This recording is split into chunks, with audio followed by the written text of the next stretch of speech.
Okay, so I never expected to be making a video essay on Dune, especially given the large amount of videos already on it. But I saw Dune 2 with some friends last weekend, and phenomenal movie by the way, much better than the first one, and the whole time while watching I couldn't help but think, surely Frank Herbert, the author of the Dune Novel series, must have read Ibn Khaldun, and scrolling through Reddit, it turns out that I'm not the only one to make this connection, but there's yet to be an in-depth video on it. For those who don't know who Ibn Khaldun is, well, you're in for a treat, and it might make you appreciate the story of Dune even more, regardless if you have or haven't seen the film or read the original book series by Frank Herbert. For those who don't know already, Ibn Khaldun was a 14th century thinker writing at the time when the Islamic Golden Age was far in decline. He was vastly ahead of his time, often considered to be the godfather of sociology, a trailblazer in economics, and was one of the world's first proper historians who tried to create a materialist science of society. Watching the second Dune movie that recently came out, it now became clear to me that the Dune series clearly illustrates many of Ibn Khaldun's ideas, like his theories regarding group solidarity, religion, and the rise and decline of empires. Just over a year now, I wrote an essay that closely examined some of Ibn Khaldun's more esoteric, dare I say, heretical insights, offering a reinterpretation of his work to further illustrate his more materialist theory of class struggle, and his realist, almost Machiavellian theory of religious authority. That essay will be published in a collective volume that will be coming out with Iskra Books, sometime by the end of this year. I talked about some of the themes that I touched on in that essay in the podcast that I did on Ibn Khaldun that you can find on One Dime Radio, on my second channel and all podcast platforms. One of the podcasts that I did on Ibn Khaldun featured the historian Adnan Hussein, co-host of the Guerrilla History podcast. That one was an exclusive episode that I do for my patrons on Patreon. If you haven't already, you should probably become a patron if you like the work that I do on this channel. You already know the deal. But for now, this video should give you a little introduction to the ideas of Ibn Khaldun through the lens of Dune.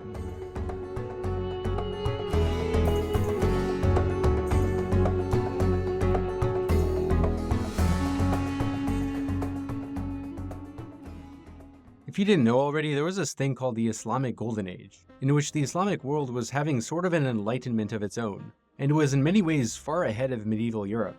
But by the time Ibn Khaldun was writing, the Islamic Golden Age was pretty much over, and had been in decline for quite a while, with the fall of various dynasties over time. Ibn Khaldun has often been compared to Machiavelli, due to his first-hand experience climbing through the Game of Thrones of North African politics, which attuned him to the cynical realities of power and government. He had been involved in politics for quite a long time, about 20 years. Later, as a government official himself, Ibn Khaldun was capable of pragmatically negotiating with adversarial figures, like the famous conqueror Timur, known as Tamerlane. Ibn Khaldun had even spent some time in prison for allegedly conspiring in schemes against powerful officials. His first-hand experience in politics, along with his breadth of knowledge and his intellectual rigor, was why he was able to critically analyze the nature of government and authority, and spent the last 30 years of his life writing and teaching, in which he would write his most famous work, the Muqaddimah, which is one of the greatest works of social science of all time. It encompasses history, politics, philosophy, psychology, geography, theology, economics, law, education, rhetoric, art, aesthetics, military strategy,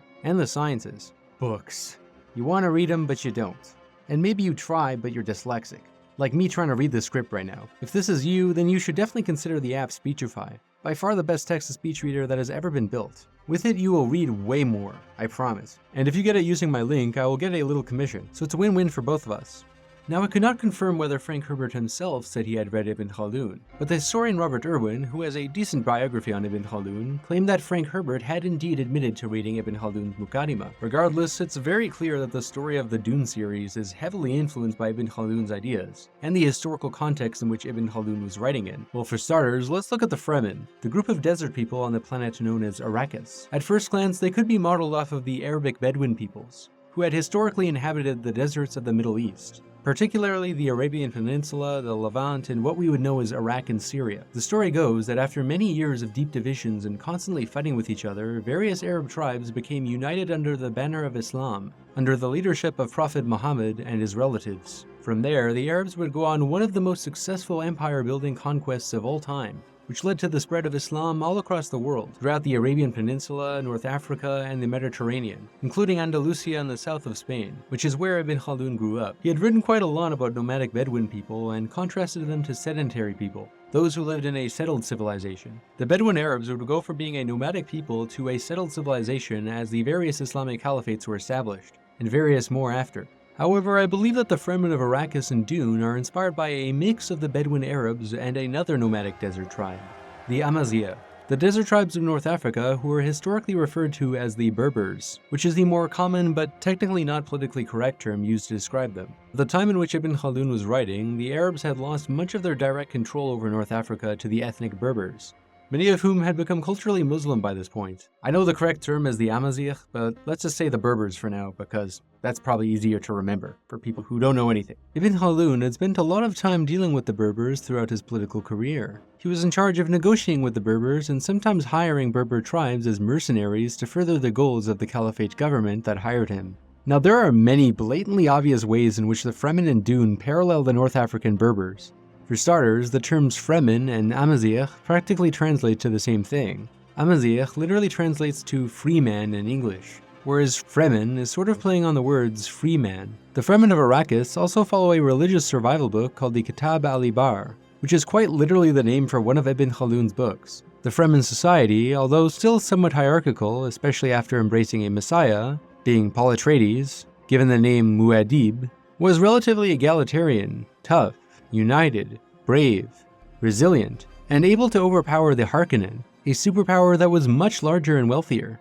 This is because the Fremen strongly possess what Ibn Khaldun called asabiyya. In most English translations of the Muqaddimah, asabiyya is typically translated to group feeling, basically a bond of group solidarity and tight social cohesion. But as we will see, it's a lot more than that. It is the social glue of human social organization. It is the fuel of social cooperation that drives people to sacrifice their lives for the interests of the group. For Ibn Khaldun, asabiyya is the bedrock of political power, and it's a foundational element for the establishment of civilizations. How asabiyya changes can greatly determine the rise and fall of dynasties. Now, some people with surface-level readings of Ibn Khaldun have compared asabiyya to modern-day things like patriotism or even ethno-nationalism. This is a misunderstanding, and it leads to the false conclusion that you absolutely need ethnic homogeneity to have asabiyya. Sociocultural homogeneity? Perhaps, but not ethnic homogeneity.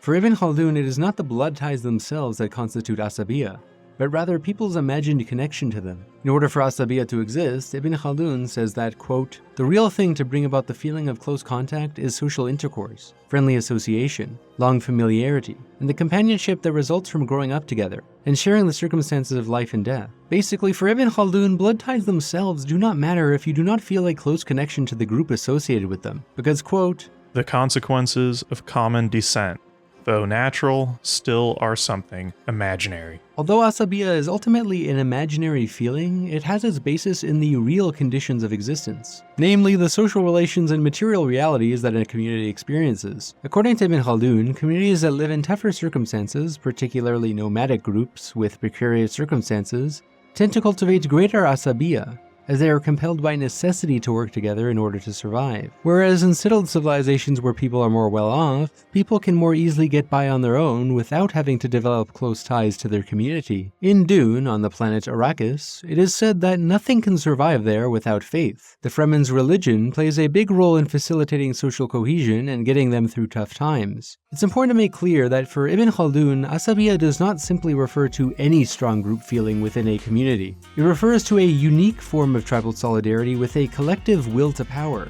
He does not use such Nietzschean terms like will to power, but I find this to be a good way to describe what he's getting at. For Ibn Khaldun, groups with asabiyya do not tolerate being taxed by foreign powers, and because groups with asabiyya are the hardest to conquer, they are also the most well-primed to eventually conquer other groups themselves and establish empires of their own. Some famous examples of this would be the Romans, the Germanic barbarians, the Aztecs, the Mayans, and of course the Bedouin Arabs, and the Berbers, who also established their own empires but on a smaller scale. In other words, groups are compelled by material necessity to eventually dominate or get dominated. If they are strong enough to resist domination, then they are likely strong enough to eventually dominate other groups. And without giving too much away, this is more or less what happens with the Fremen as they eventually engage in an interplanetary conquest after defeating the Harkonnen. Just think about it. If you're from a group that has lived with extremely poor circumstances for your entire existence, and you finally defeat your oppressors, you now have the confidence and the hunger to go on a conquest of your own. The point is that the material circumstances enable them to conquer other groups. They might choose not to conquer other groups, Maybe that would be a good thing, but they probably will. In the Muqaddimah, Ibn Khaldun provides various real-world examples throughout history of how small armies with greater asabiyyah were able to defeat much larger armies from wealthier civilizations, due to having stronger asabiyyah and superior cooperation. Asabiyyah is social power, and in Dune, the social power of the Fremen allows them to defeat the much larger and wealthier Harkonnen army. The Fremen were able to accomplish this with the help of three strong forces, one being their strong asabiyyah that they developed to survive in harsh conditions, two being their religion, which gave them a eschatological purpose and a reason to sacrifice themselves for the interests of the group, and three being unified around a messianic leader, being Paul Atreides, who's given the name Muad'Dib. Now it's important to clarify a point that's often missed when reading Ibn Khaldun's work. For Ibn Khaldun, religion can help facilitate asabiyyah, but for Ibn Khaldun, asabiyyah is by far the most important thing. It's what comes first, before religion. Ibn Khaldun did believe that groups could possess asabiyyah without an organized religion, but religion would certainly help give a group an additional power. However, religion loses its power without asabiyyah, and by the end of the video you will see why. Magic is a way of making people believe that they are going to get what they want, whereas religion is a system for persuading them that they ought to want what they get. Religion, and supernatural belief more broadly, have remained central characteristics of human societies throughout virtually all of recorded history. The etymology of the word religion has its origins in the Latin word religere, meaning to bind, and this makes sense. Religion binds people together through shared customs, norms, rituals, origins, and ends. Religion provides an explanation for the universe and the human place within it, and during about the last 10 millennia, it has also been a justification for hierarchy and inequality, and all sort of bad things. It's a mixed bag, to say the least. Religion is a central theme of Dune, and many videos have already been made talking about this. But from what I've seen at least, most of them only seem to capture the more surface-level anti-religious theme. The most obvious takeaway regarding religion that most people get from Dune is a negative one. Dune shows how religion is used to control and exploit the oppressed. The series depicts various empires like the House of Atreides and the House of Harkonnen fighting over who can steal the spice of Arrakis, kind of like how Western imperialists get involved in the Middle East for oil, and how they covertly prop up fanaticism to destabilize their geopolitical rivals. The leading protagonist, Paul Atreides, along with the Bene Gesserit, for their various separate reasons encourage fanaticism within the Fremen to fight against the Harkonnen.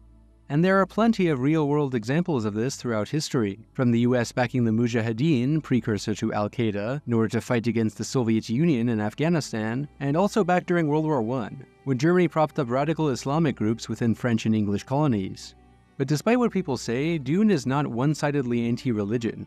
If anything, Dune seems to be more against religious fanaticism rather than religion itself per se. And most of all, it's a warning against trusting messianic charismatic leaders.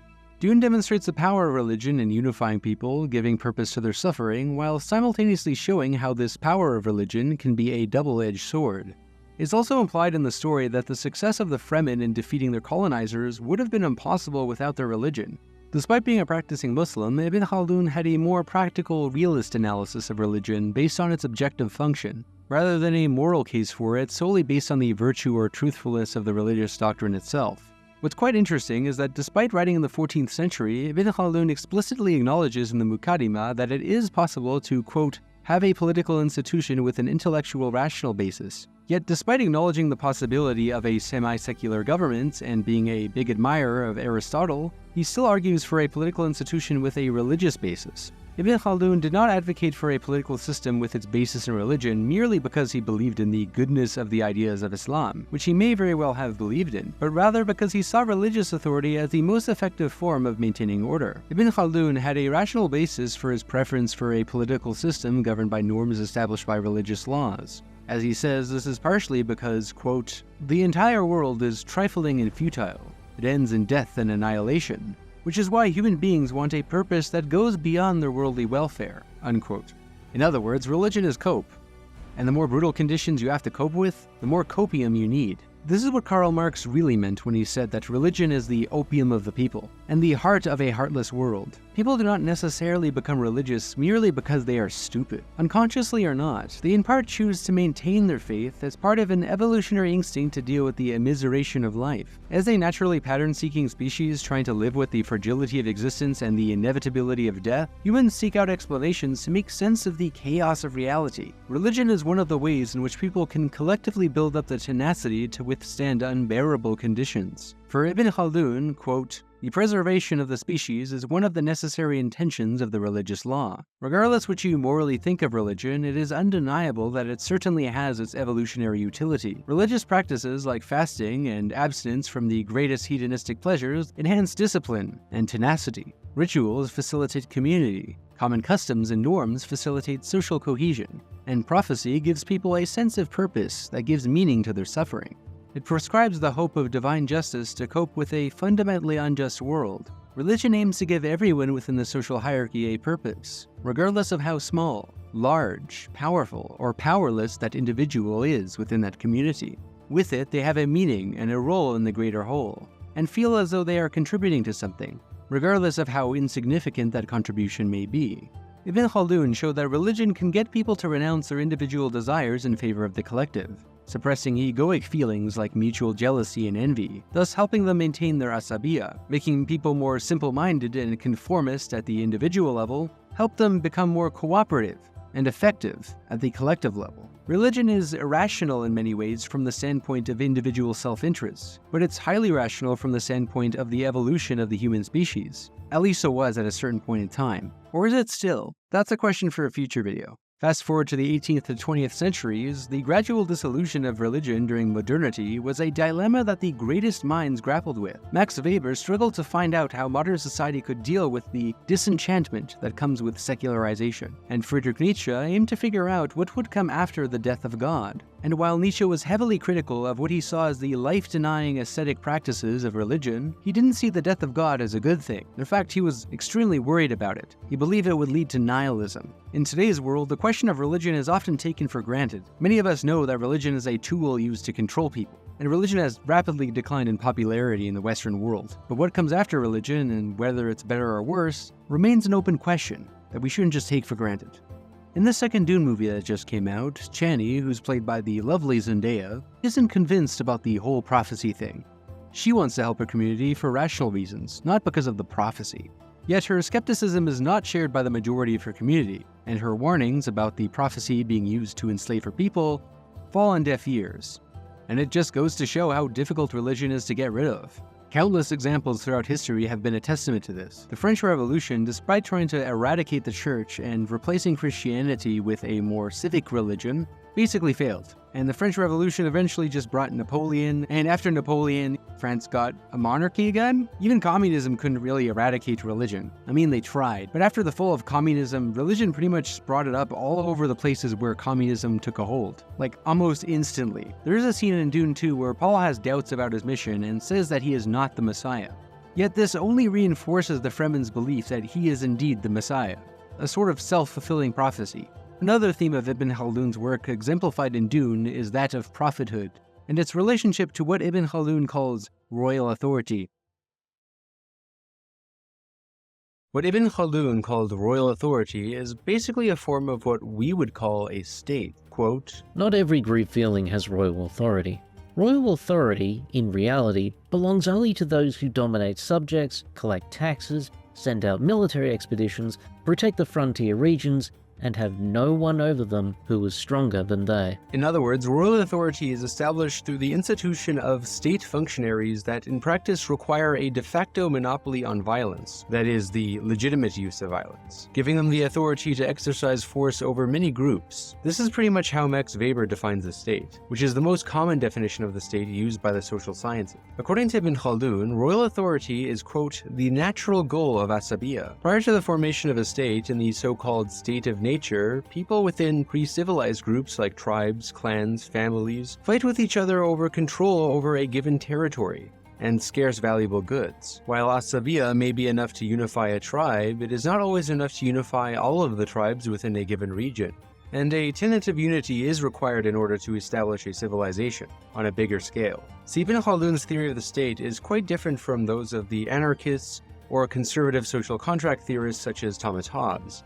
Ibn Khaldun does not think that royal authority is necessarily natural to all societies. It is not something natural to all tribes. He doesn't think that all tribes necessarily are quote-unquote authoritarian, but rather he believes that the ones who establish civilizations are, by necessity. And that is because in order to unify all these different groups, you effectively need to establish a monopoly on violence and create what he calls royal authority in order to unify all these groups who might otherwise not agree on a common authority to follow and a law in which to obey.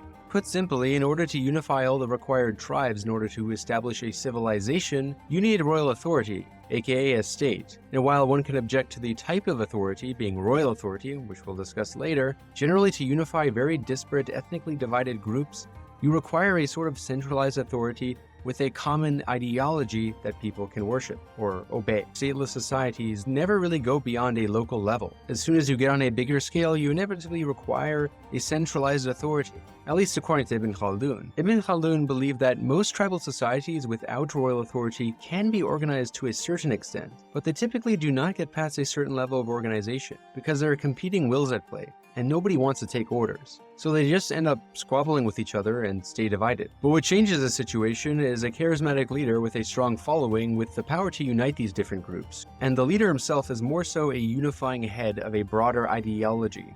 This is how royal authority is established. To put it this way, even among tribes, there are various competing group feelings, various different asabiyas. One of the various tribal group feelings will be superior to them all, to unite and weld them into one broader group feeling comprising all the various groups. The result is that all the various groups fall under the influence of one superior group feeling.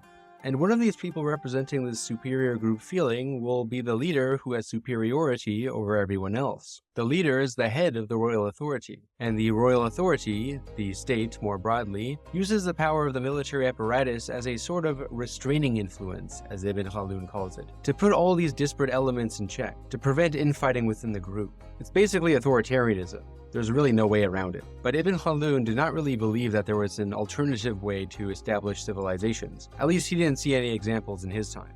While Ibn Khaldun did not live to see the liberal enlightenment in which people would strive for less authoritarian states, or states in which power was at least shared to the greater extent or constrained, we can certainly look at better states and less authoritarian states and states that perform better for different outcomes. But if you take Ibn Khaldun's theory, there's really no way to establish a civilization from scratch without a certain kind of coercion. Not really any ones that go beyond a local level, bigger civilizations. But whether the authority and power is a royal one is certainly objectionable. But Ibn Khaldun made his case for one, for a reason. The royal in royal authority in this context refers to dynastical authority, justified through religious doctrine, such as the Caliphate, which was the main form of royal authority in Ibn Khaldun's time.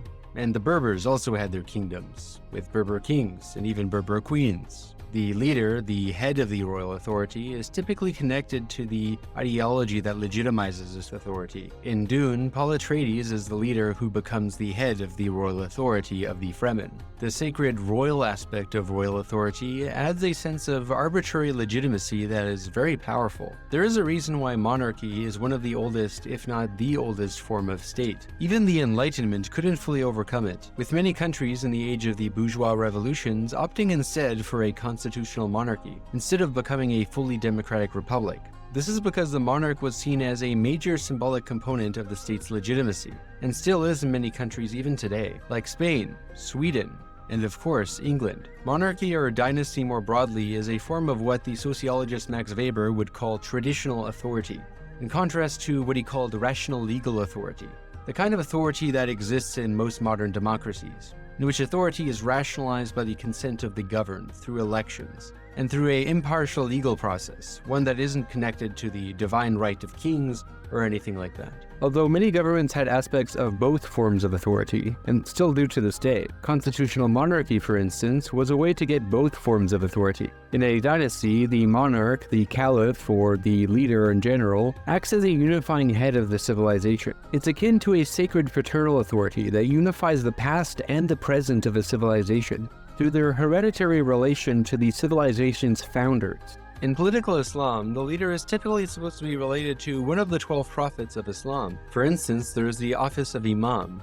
or the imamate, a title for the spiritual leaders that occupy the head of state, and they are generally supposed to be distantly related to one of the prophets. And this relation is supposed to give an almost infallible legitimacy to their authority. An example of an imam in modern times would be the Ayatollah Khomeini of Iran, which would be an example in Shia Islam. Now let's take a closer look at the theme of prophethood, because it's a big theme in Dune and a big part of Ibn Khaldun's theory.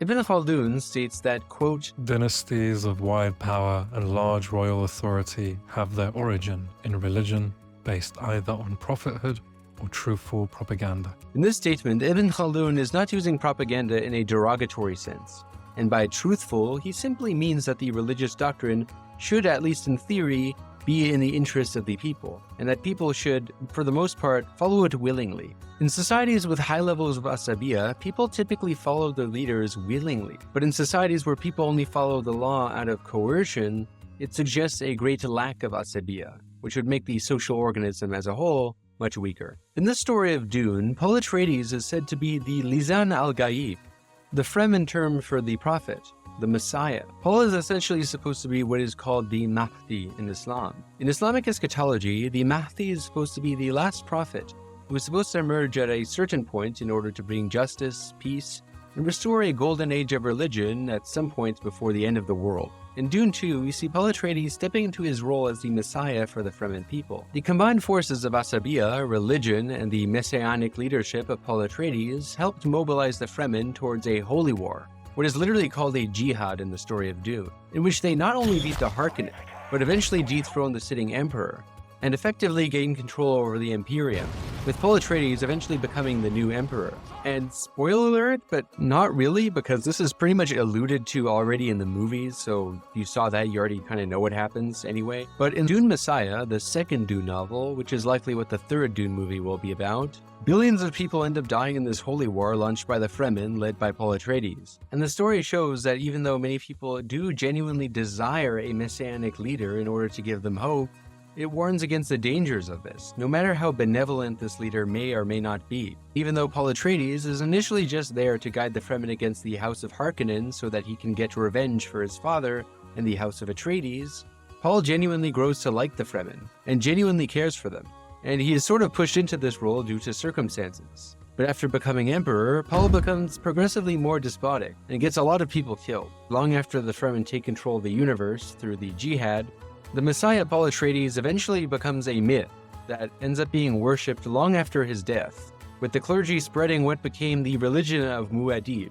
He becomes a sort of relic, a myth in order to justify an existing authority, an existing fanaticism. But while against fanaticism and the dangers of trusting charismatic leaders, it is implied in the Dune story that propping up the religious fervor of the Fremen was the lesser evil to the Harkonnen, and was overall necessary in order to defeat the Harkonnen Empire. Now, if you have watched or read Dune, then you would know that the other groups, like pretty much all of the houses in the Imperium, also have their forms of religion. So this begs the question, if the other groups in Dune have religion as well, then what makes the religion of the Fremen so much more powerful? Is it just that their religion is more fanatic? Well, the Harkonnen are also depicted as fanatics as well, having an ideology that resembles a kind of fascism. And according to the Dune Encyclopedia, the Harkonnen also have their origins in inhospitable conditions. So it's not just a question of toughness either. Well, the answer is, as alluded to before, is that the Fremen simply possess stronger asabiya, stronger group feeling.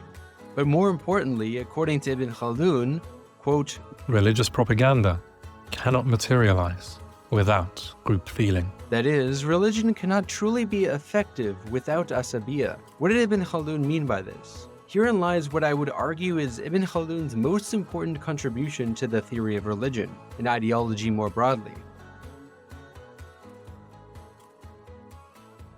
Ibn Khaldun believed that while religion can help foster unity among different peoples and help them cope with their suffering of everyday life, religion by itself loses its power without asabiya. This is for two main reasons. First, every mass political undertaking, by necessity, requires some degree of strong asabiya. Secondly, if religious hegemony exists but group solidarity declines, people will still obey the rulers but do so passively, and not fully out of their own free will. Asabiya fosters willful active consent for the dynasty, while religion without asabiya leaves the dynasty only with passive consent. The power of an authority is at its absolute highest when the will of the ruled is an extension of the will of the rulers, when people voluntarily adopt the will of the authority as their own. As we will see in Ibn Khaldun's cyclical theory of the decline of civilizations, asabiya inevitably diminishes over time with each passing generation, and inhabitants become more disconnected from the founding tribe. In a situation in which group solidarity has diminished but religious tradition still remains, the people still obey the laws and social customs of the royal authority, but merely out of customary tradition. This gives the appearance of a compliant public that still supports the authority, and this can still work insofar as people still obey, but only as long as other tribes with stronger asabiya do not conquer the complacent population, who don't possess enough asabiya to make the sacrifices in order to fight against the invading groups. Passive obedience through following tradition is one thing, but to willingly get people to sacrifice their lives to defend the civilization, what you really need is asabiya.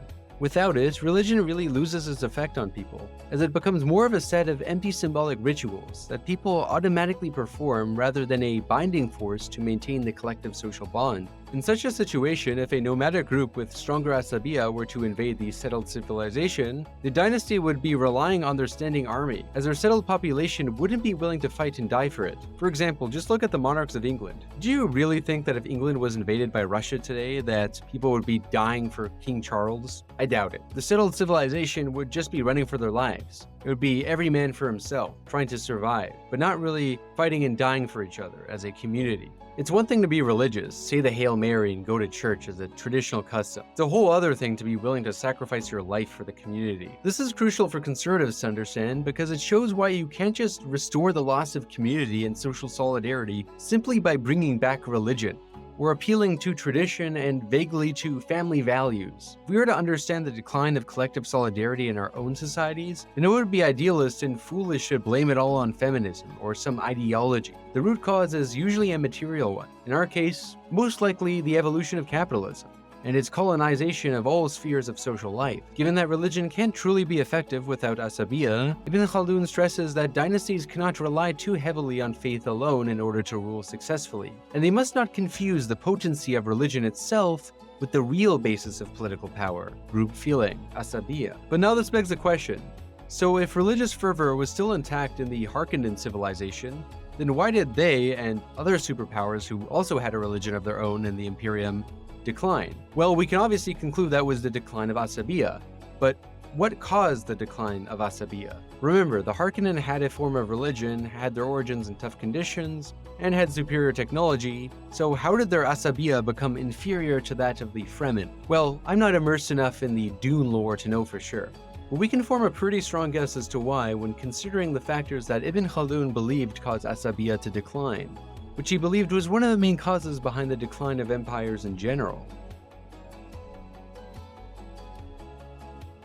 Most popular accounts of Ibn Khaldun's cyclical theory of the rise and decline of civilizations generally go as follows. First, there is a nomadic or primitive group bound together by strong asabiya who fights off their conquerors from a sedentary civilized society. After successfully resisting their conquerors, they then conquer their opposition and various other nomadic tribes in the process. After the establishment of royal authority, a state with a state-sanctioned army that submits the conquered groups, they then begin constructing a new civilization. Now the victorious group takes over much of the wealth and achievements of the previous civilization. After they become a settled civilization of their own, with great wealth and strong royal authority, the rulers seek peace and tranquility, preferring to enjoy the fruits of their conquests. The civilization's population grows, increasingly moving into cities and towns, and growing commerce and trade allow the new population to get access to all sorts of new luxuries and cultural delicacies that they didn't have access to before. This is a stage in which the fruits of civilization are enjoyed. Sedentary life and luxury allow for the development of culture as we know it, the flourishing of arts, music, architecture, literature, poetry, philosophy, academics, and fine food, things that make life worth living. But as the civilization's population grows and its empire expands to the point of overreach, group solidarity inevitably diminishes over time, as the next generations of inhabitants grow up in a state of tranquility with the ease of comfort and luxury. They lose the grit and the hunger necessary to overcome adversity. This is most strongly the case with the rulers and the wealthier classes of the civilization, who become decadent, complacent, and take their fortune for granted. The asabiya of the population as a whole declines over time as the dynasty gets wealthier, and generations become increasingly disconnected from the founding tribe. Thus, they would be less likely to defend the dynasty if it was to be invaded, because they have way more to lose, and they don't really feel a strong connection to their ancestors, at least not to the point where they would fight and die for the collective. In contrast to a comfortable, wealthy, settled civilization, nomadic peoples are more hungry. Literally, as they are more likely to be in a fasted state. Ibn Khaldun often praised the austere discipline of the Berbers and their face shapes. Ibn Khaldun saw these nomadic groups as more likely to be brave, as they don't have much to lose, and much of the population is well trained to fight because they do not rely on a centralized state army to protect them. In Dune, House Corrino, which controlled the Imperium, became immensely wealthy but eventually lost power to the Fremen as Shaddam Corrino IV, the Emperor of the Universe basically, had become decadent and overconfident, and his Sardaukar soldiers, who had once been known as the toughest soldiers in the galaxy, became complacent and cynical. Even before that, in the history of the Dune universe, previous civilizations stagnated due to reliance on thinking machines that led to a drastic decline in human strength and ingenuity. Now, for all the socialists watching this video, you might have an objection to Ibn Khaldun's theory. Surely, the wealth of the average person in a settled civilization couldn't have been that high. There would still be rich and poor. And you would be right. This is another crucial factor at play described in Ibn Khaldun's Muqaddimah that is usually missed by most people who read his work superficially, and that is class conflict. Although it's not obvious, Ibn Khaldun sort of has a theory of class struggle. The only scholar I'm aware of who puts emphasis on Ibn Khaldun's theory of class struggle